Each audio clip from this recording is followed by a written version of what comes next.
انسان کو جو مشکلات آتی ہیں نا، اگر کسی شخص کو پتہ چل جائے نا کہ یہ سامنے والا پل میں نے گزرنا ہے تو اس پار میری اپنی جائیداد شروع ہو جائے گی، تو وہ پل گزرنا اس کے لیے مشکل نہیں رہتا۔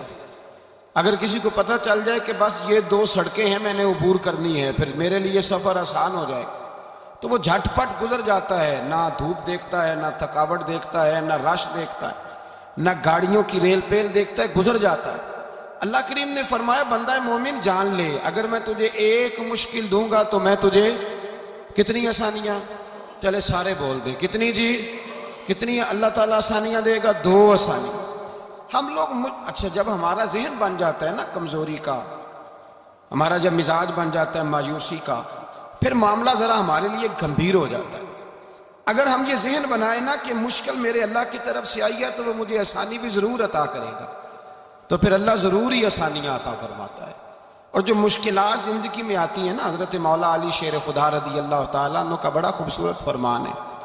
حضرت علی فرماتے ہیں جب تجھے مشکل آتی ہے تو وہ تجھے رب کا پتہ بتانے آتی ہے، وہ تجھے اللہ کا پتہ بتاتی ہے، اس لیے کہ جب تو سارے اسباب کر لیتا ہے، جو ضرورت ہوتی ہے پوری کرتا ہے، تندرست ہو کے وہ کام کرتا ہے، پھر بھی کام نہیں ہوتا، تو اس کا مطلب ہے کرنے والا تو نہیں، کرنے والا کوئی اور ہے جو کام کرنے والا۔ تو بھائی مشکلات کے بعد جو اللہ آسانی دیتا ہے، حضرت ابراہیم کو آگ میں بھی پھینکا گیا، حضرت ابراہیم علیہ السلام کو ستایا بھی گیا، نکالا بھی گیا، لیکن جب ان مشکلات سے گزرے تو میرا رب فرماتا ہے وَإِذِ ابْتَلَىٰ إِبْرَاهِيمَ رَبُّهُ بِكَلِمَاتٍ فَأَتَمَّهُنَّ قَالَ إِنِّي جَاعِلُكَ لِلنَّاسِ إِمَامًا۔ کہا جب ابراہیم پورے اترے تو پھر ہم نے انہیں امام بنا دیا۔ یا اللہ کس طرح کی امامت دی؟ فرمایا میں نے اتنی اعلیٰ شان عطا کی ہے کہ اپنے لاڈلے رسول کو جناب ابراہیم کی نسل میں پیدا فرما دیا ہے، میں نے مصطفیٰ کو ان کی نسل میں پیدا کر دیا، قیامت تک کے لیے ان کا وقار بڑھا دیا۔ اللہم صلی علی محمد وعلی آل محمد کما صلیت علی ابراہیم وعلی آل ابراہیم، ان کی عظمت بڑھا دی، اس لیے کہ جب وہ آزمائش سے گزر کر کے آئے پھر جو آسانی دی۔ میرے نبی پاک صلی اللہ علیہ وسلم نے دین ابراہیمی کی بہت ساری چیزوں کو رکھا، کہا میں ملت ابراہیمی پہ ہوں۔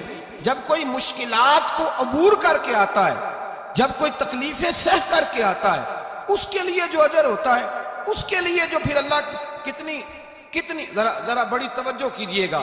لوگ سمجھتے ہیں فلاں آدمی مشکل میں ہے تو شاید مشکل میں ہی رہے گا، فلاں آزمائش میں ہے تو شاید میرا اللہ فرماتا ہے ایک مشکل دے کے میں 2 آسانیاں بھی دوں گا۔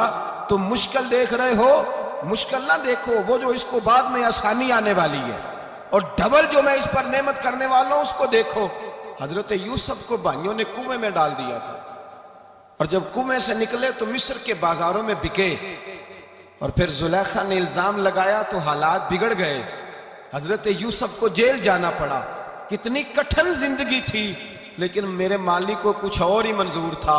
کنویں میں گرنے والے، بازار میں بکنے والے، جیل میں جانے والے، الزام لینے والے جناب یوسف کو رب کریم نے اسی مصر کا بادشاہ بنا دیا، اللہ پاک نے اسی مصر کا حکمران بنا دیا۔ یاری تیری سونا ہے پر ازمیشاں تیریاں اگ، اے سونا پرکھیا جاوند آئی پہلو نال اگاں دے لگ، اس کے لیے تھوڑا سا جتن کرنا پڑتا، تھوڑے کٹھن حالات سے گزرنا پڑتا، تھوڑی آزمائشوں کا روپ دیکھنا پڑتا۔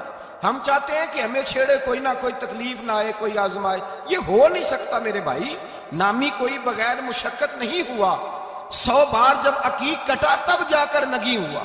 ہم چاہتے ہیں کہ ہمیں کچھ بھی دقت نہ آئے، مشکلات نہ آئے، اور مشکلات تو انسان کو سنوارتی ہیں بھائی، وہ تو نکھارتی ہیں۔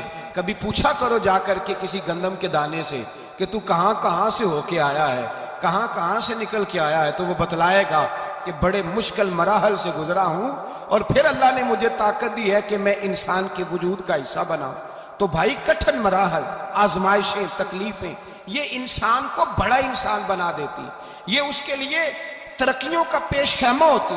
ہمارے جوان پریشان ہو جاتے، عورتیں خاص کر کے اس بات پہ توجہ کریں، وہ بڑی جلدی غم لے جاتی ہیں، وہ کہتی ہیں جانے میرا کچھ ہوگا ہی نہیں، جانے میرا کچھ ہو ہی نہیں سکتا۔ میرے بھائی درجنوں اور بیسیوں لوگ ایسے ہیں جن کی اولادیں نہیں تھی لیکن نام ان کا ان سے بھی زیادہ ہے جو بڑے بڑے صاحب اولاد۔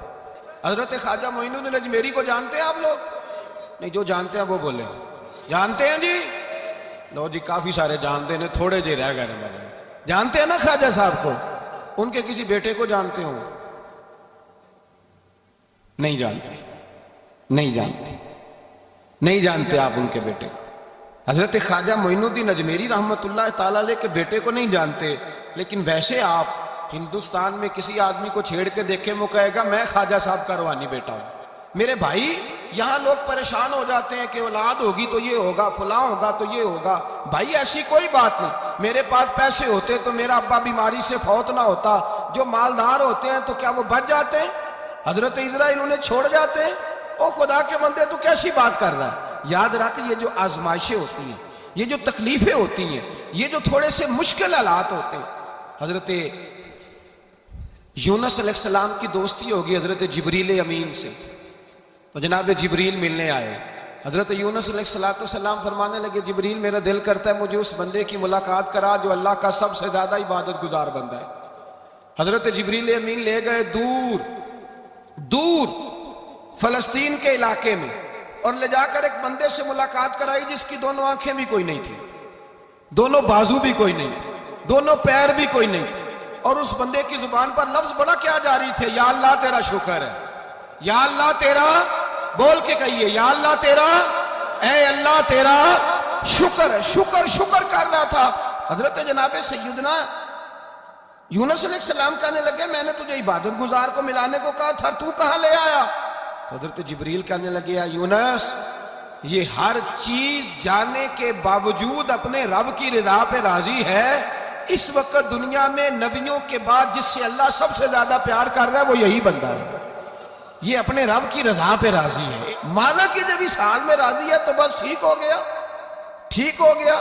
وصل اچھا ہے نہ فراق اچھا ہے، بس جس حال میں محبوب رکھے وہی حال اچھا ہے. بس جس حال میں انہوں نے رکھا بات ٹھیک ہو گئی. اس میں اب انسان شکوہ کرتے پھرے کہ یہ کس طرح ہے وہ کس طرح، اپنے آپ کو مطمئن رکھا. میرے بھائی یاد رکھیں آزمائشیں تکلیفیں آپ کو بڑا کرنے کے لیے آتی ہیں. ہم آزمائش کو برا جانتے ہیں، دکھ کو برا جانتے ہیں. دکھ تو بڑے پیارے ہوتے ہیں، یہ رونے کا سلیقہ سکھاتے ہیں، یہ اللہ کو منانے کا طریقہ سکھاتے ہیں، یہ مسجد میں جانے کا. وہ جو سکھی بندہ ہے نا سکھی، مجھے ایک صاحب کہنے لگے دو قسم کے لوگ مدینے سے آتے ہیں. مدینہ شریف پوچھنے لگے، کہنے لگے حضرت جی دو قسم کے بندے ہیں، کچھ واپس جاتے ہوئے تڑپ رہے ہیں، کچھ تصویریں کھینچ رہے ہیں رخصتی کے وقت، فرق کیا ہے؟ تو میں نے کہا وہ جو تصویریں کھینچ رہا ہے وہ امیر آدمی ہے، اسے پتہ ہے کہ میں پھر ٹکٹ لے لوں گا مہینے کے بعد پھر آ جاؤں گا. اور یہ مدینہ چھوڑتے ہوئے تڑپ رہا ہے یہ کوئی غریب ہے، یہ کہہ رہا ہے پتہ نہیں دوبارہ موقع ملے کہ نہ ملے. یہ دکھی ہے. یہ آزمائش میں دکھی سکھی بندہ تو مکے جا کے نہیں روتا، وہاں بھی کھڑا ہے ڈٹ کے کھڑا. دکھی کوئی نہیں تو روئے کیسے؟ جب آپ کو اللہ مشکل دیتا ہے تو سمجھ لے رب آسانی دینا چاہ رہا ہے. جب تیز دھوپ آتی ہے تو سمجھ لے اللہ گرم ہوا گزار کے ٹھنڈی بارش برسانا چاہ رہا ہے. اور جب چاروں طرف سے گھٹن ہو، پنجابی میں کہتے ہیں گمہ لگ جائے، تو پھر سارے بول کے کہتے ہیں اب جو طوفان آئے گا وہ سخت ہی آئے گا. اس لیے کہ گھٹن جتنی زیادہ ہوتی ہے پھر فضل بھی اتنا.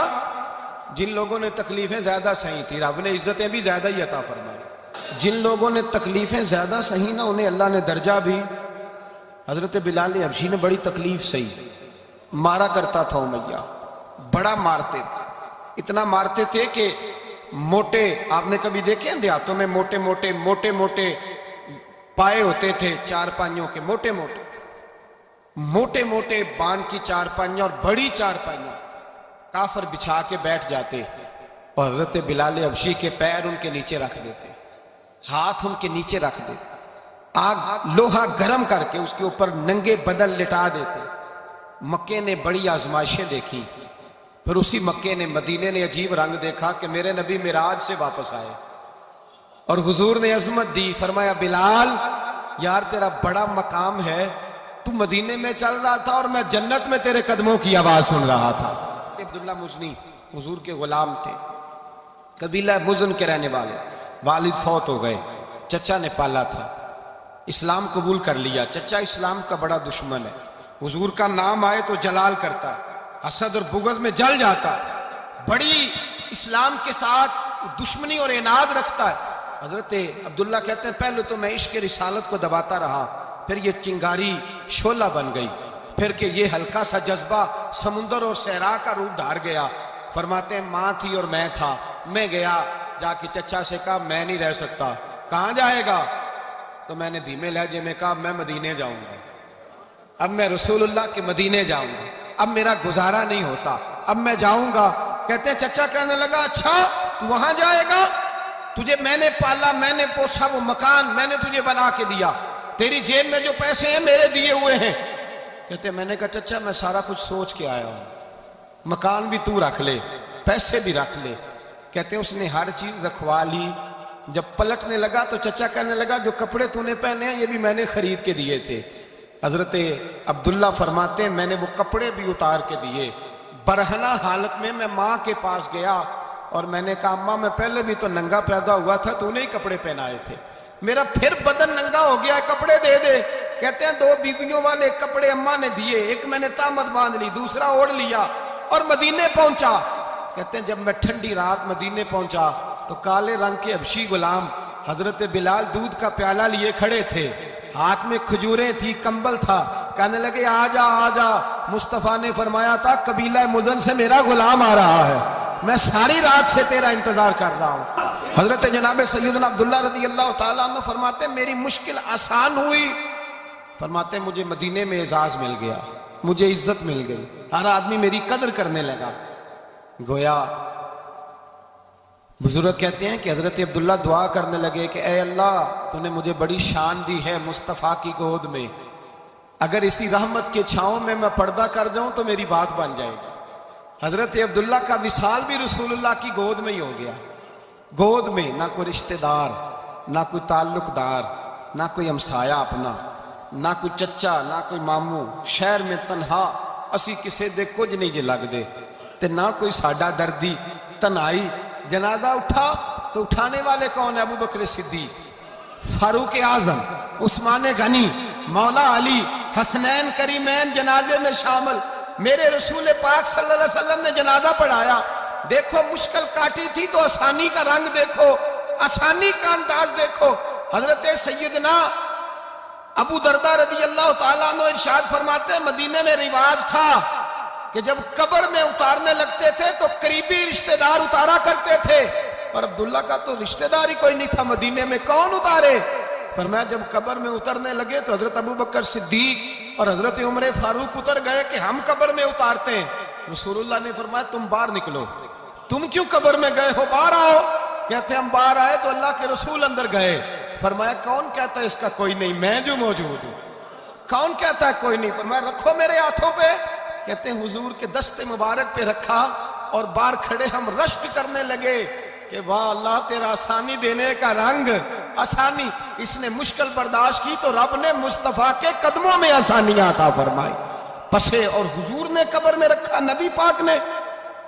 حضرت جناب سیدنا علی المرتضیٰ شیر خدا کرم اللہ تعالیٰ وجہ الکریم کی والدہ حضرت فاطمہ بنت اسد رضی اللہ تعالیٰ عنہ، حضرت علی کی والدہ، بڑا پیار کیا میرے نبی پاک کے ساتھ، حضور ان کے گھر میں رہے، ان کے گھر میں پرورش پائی۔ حضرت علی کہتے ہیں میری اماں پہلے رسول اللہ کا خیال رکھتی، غربتوں کے زمانے میں نبی پاک کا ساتھ دیا، مکہ مخالفت کرتا تو جناب فاطمہ حضور کا خیال رکھتی، فاطمہ بنت اسد، بڑا پیار کیا، بڑی محبت کی مولا علی کی والدہ نے، ہر دکھ ہر تکلیف کاٹی، لیکن رسول کائنات صلی اللہ تعالیٰ علیہ وسلم کا ساتھ نہ چھوڑا۔ اور یہاں تک روایات میں ملتا ہے کہ جناب فاطمہ الزہرا جب بیعہ کے ان کے گھر گئیں تو باہر سے سودا لا کے دیتی، حضرت فاطمہ سے بڑا پیار کرتی، بڑی محبت، مشکلات میں ساتھ دیا۔ جب وصال ہوا تو فرماتے کوہرام مچ گیا مدینے میں، لوگ منتیں کرتے تھے کہ حضور کا ایک بال مل جائے تو قبر میں بخشش کا سامان ہو جائے گا۔ رسول پاک نے فرمایا جب جناب علی کی والدہ کو غسل دے لو تو کفن پہنانے سے پہلے میرے پاس آنا۔